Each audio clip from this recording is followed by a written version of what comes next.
Wongari, Miomi ma droga fio. Brakonya gonseme. Manye mi hodo nyaba mi atogo mo alawe. Alawe be democracy va ma shawana de osusoblo. Ka democracy ma kan gle mafia ro. Democracy ma le Ghana fia.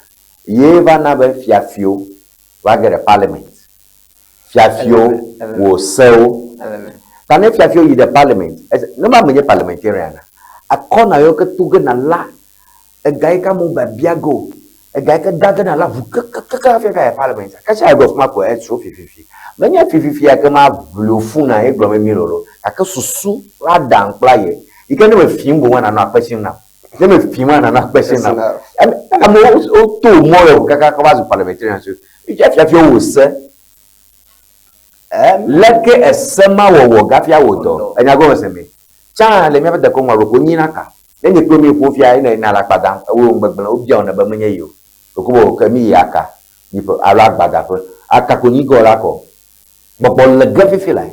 Ro ka ko nyo sanare kokko akọ de achi khalanchi ko ono imba ko mi agbonyo ko. Amegen la pata ka e kokko no mi anya vu ka ko ba mechiaka. E da go se mi. Ka ka inma no nya mi ba manyo. Ya to gboba mi on to ha mi pede shi ba manyo ye Kristo subo ba. Bema. Emi hwe ni amale Kristo ma panto. Bikata misu ha mafufu.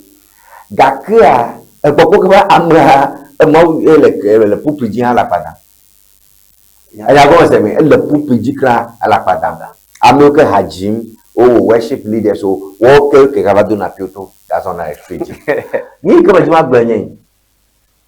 Ni mata dro bonwe o. Ya na so I'm trying to say. You ma gbogbo nya you ma kaji bu nya o America le right o. You may carry jibe aleka yatola community the current of 36 years. Ebe ezufia. Marika mata dewura. Evo nu se kezam la melabe ebo mie be fiomu danatua. Ekwere ala be o wa dumia yi ewu wa dumia yi ta.